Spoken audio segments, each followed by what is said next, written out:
August 12th, from Disney's Aladdin, Around the World. I can't believe it! The genie shouted as he sped away from Agrabah. I'm free!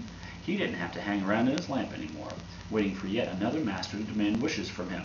It felt great. Now the genie could hardly wait to see the world. He still had some of his magic genie powers, so he sent himself straight to the Great Wall of China. Ha! He exclaimed as he looked over the view of the Chinese countryside. Now this is what I call wall, eh, Al? He looked around and then laughed at himself. Aladdin couldn't answer. He was back in Agrabah.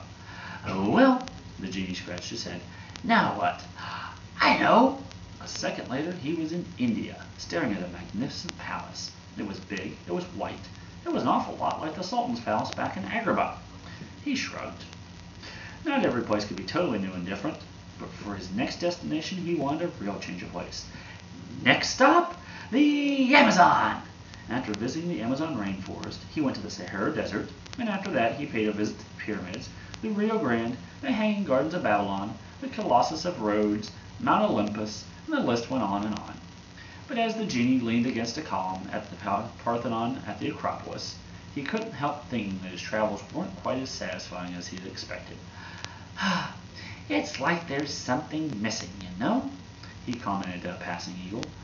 Could it be that being free isn't all it's cracked up to be? The eagle soared up into the sky, not seeming to have any answers. The genie sighed. What's wrong with him? Why wasn't he having more fun? Al would probably know, he muttered. He always had a knack for figuring things out. He and that crazy little monkey Abu. And of course, Princess Jasmine. Now she's a smart cookie. He gasped, suddenly realizing the answer was right there in front of him. That's it!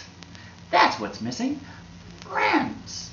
Of course, being free and traveling was fun, but all the interesting and exotic sights in the world couldn't offer the one thing that Agrabah had.